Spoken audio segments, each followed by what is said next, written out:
Era una bellísima criolla de reconocida inteligencia. Su aspecto físico iba en consonancia con su exquisita educación, y lo cierto es que Francia quedó convencida por su evidente personalidad. No en vano llegó a ser emperatriz de todos los franceses en compañía del hombre más importante de su tiempo, Napoleón Bonaparte. Fue su primera esposa. Y es revelador el testimonio que ofreció en los minutos previos a su óbito. Josefina Bonaparte dijo en el lecho mortuorio: yo, la primera esposa de Napoleón, jamás provoqué una sola lágrima.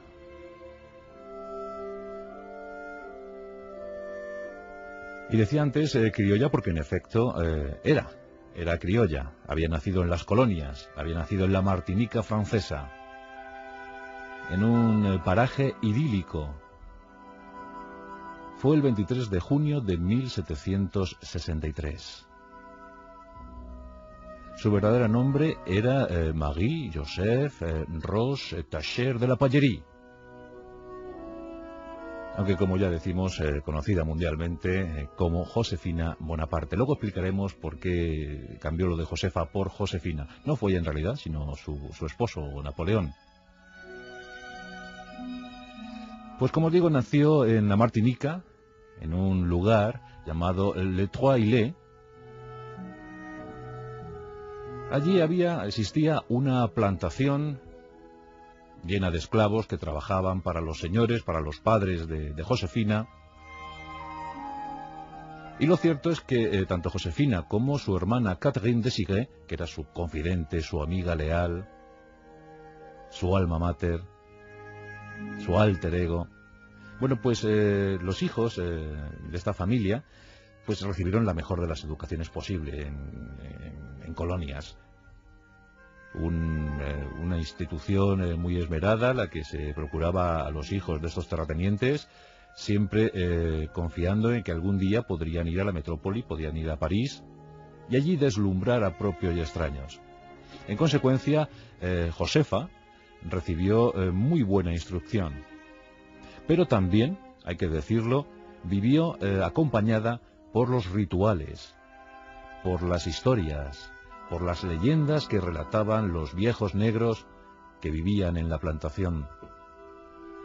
Y es muy curiosa esta anécdota que se produjo cuando Josefa era apenas adolescente.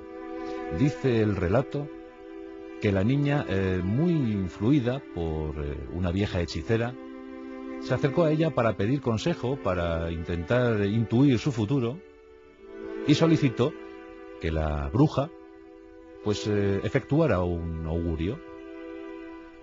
Después de utilizar algunos instrumentos, algunas herramientas, algunos útiles indispensables para la profecía, la vidente se estremeció y dijo mirando fijamente a los ojos de la muchacha: vas a enviudar muy pronto, pero también te digo que algún día serás reina. La hermosa Josefa sonrió sin decir más, porque respetaba profundamente a aquella anciana, pero pensando que simplemente había sido el dicho, el augurio, el mensaje de una bruja, una vieja africana y poco más. No sospechaba ni por ensalmo que iba a acertar la bruja de pleno, pero de pleno.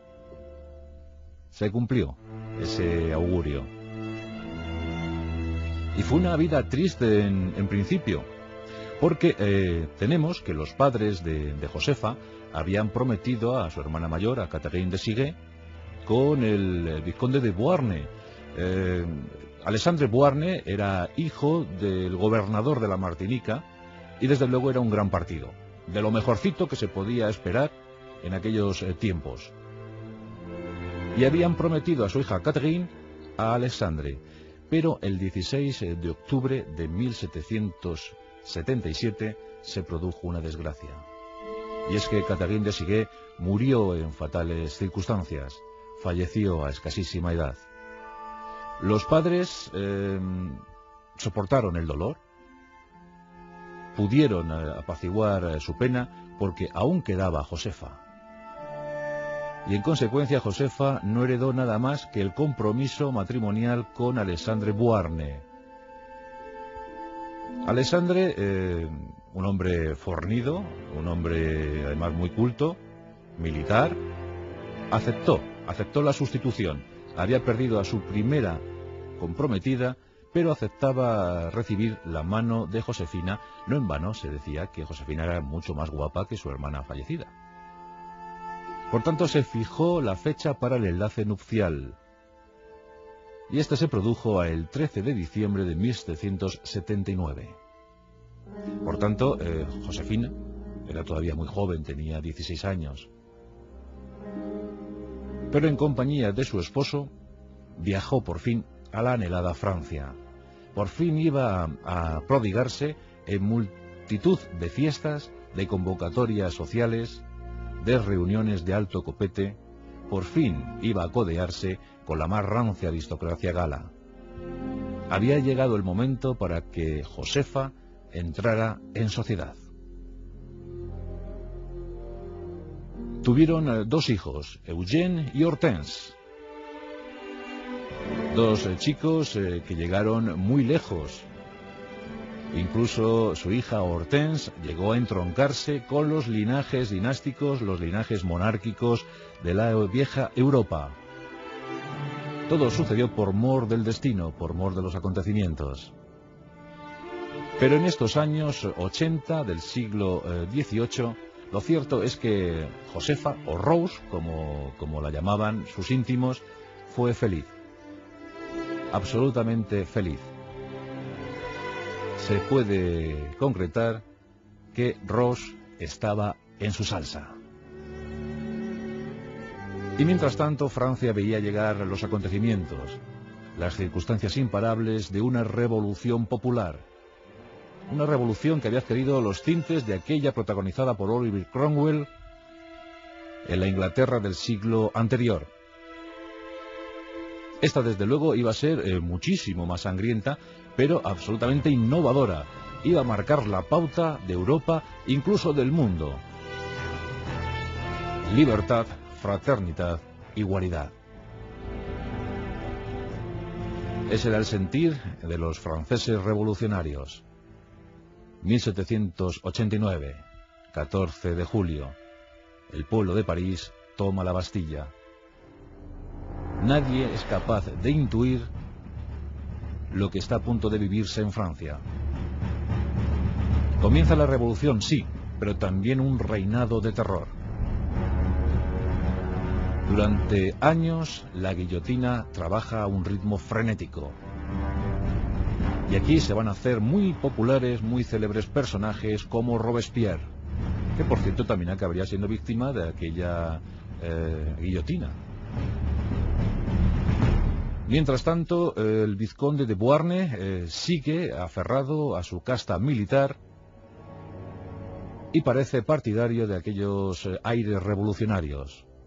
Pero como es sabido, los franceses de aquel tiempo desconfiaban de su aristocracia, de su clase nobiliaria.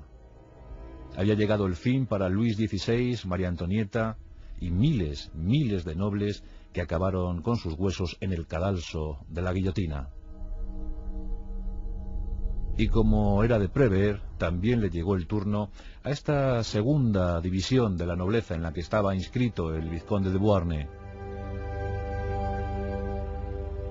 En 1794 se le acusó de conspirador.